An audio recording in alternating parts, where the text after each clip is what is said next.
Super Mario 3D Land. While by no means a bad game, it's a 3D Mario game, and thus has some pretty high expectations set for it. Anyway, let's get on with the review. Let's start out with the gimmicks.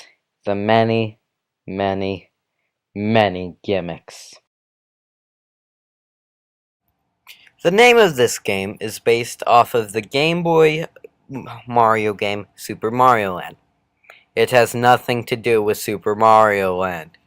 It is actually based off Super Mario Bros. 3. For some reason, learn how to title stuff, Nintendo, seriously. Because it's based off of 3, it has a huge use of the Tanuki suit power-up. Except for in this game, it's a leaf. And you can't fly with it, you can only hover. And you can't turn into a statue. To do that, you need an upgrade.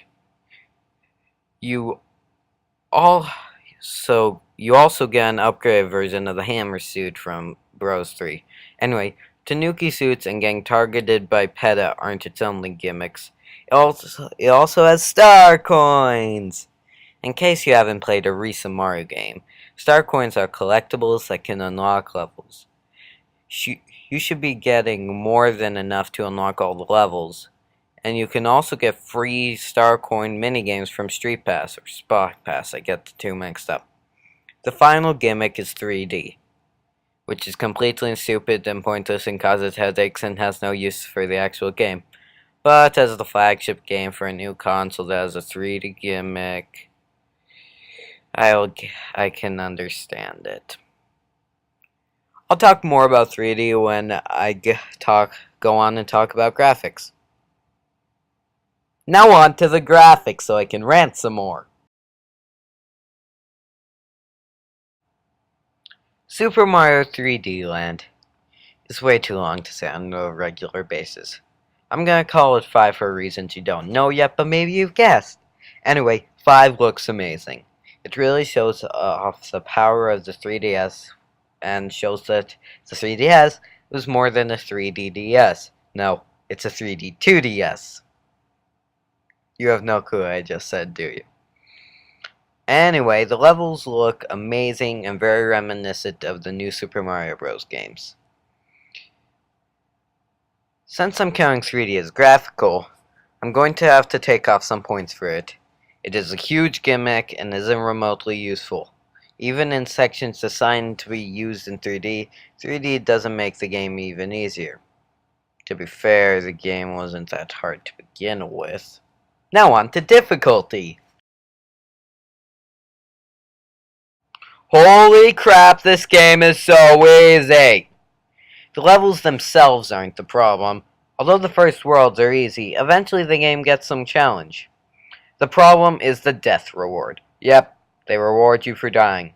When you die a certain amount of times, you get a white leaf, which gives you the combined powers of a star and a leaf. If you die a few times after that, you get P-Wing, which automatically takes you to the flagpole. What makes it worse is the fact that they abruptly take away your game-breaking powers when the levels actually become challenging in the second half of the game. You can skip to the end on 1-1, but not on that annoying tower level where you have to fight on a moving platform with enemies. Man, I hate that level, it's so hard. Anyway, these power-ups can be gotten easily because lives are super plentiful. I believe, actually, the lives should not be as plentiful as they are. I'm sorry. I believe, I might be wrong here, bad memory, that all the seconds you have left on the clock when you beat the level go into your coins. 100 coins get you a life, infinite lives. Also, star coins have difficult placement, which is the only reason you're ever gonna die. If you're just going through the game casually, you will never die. So that's my little rant about this game's weird difficulty. First too easy, then when it gets hard, it gets really hard. Really should stick to the script. Now on to something that's super scripted. The story. See what I get? See what I went there? That joke was bad. For anyone who has somehow never played a Mario platformer, the stories tend to, well, how do I put this? They suck! 3D Land is no exception, but Mario games tend to be pure gameplay, and the gameplay in this game is awesome. You see where this is going, right? Let's talk about why Super Mario 3D Land, 5, is different from 64 and the Galaxies. But first, let's all take a minute to look at that one dude who did not see where I was going with. Okay, man, it's way too long. Anyway, in the old 3D Marios, and by them I mean a few years ago, you go to different worlds and explore and find stars. In this game, you go on a linear path to the flag pool. Other differences include the importance of power-ups, lack of a hub world, and how health is dealt with. Now then, pretend those amazing games for the Wii and N64 never existed. Hey, this is a 2D Mario just in 3D with 3D.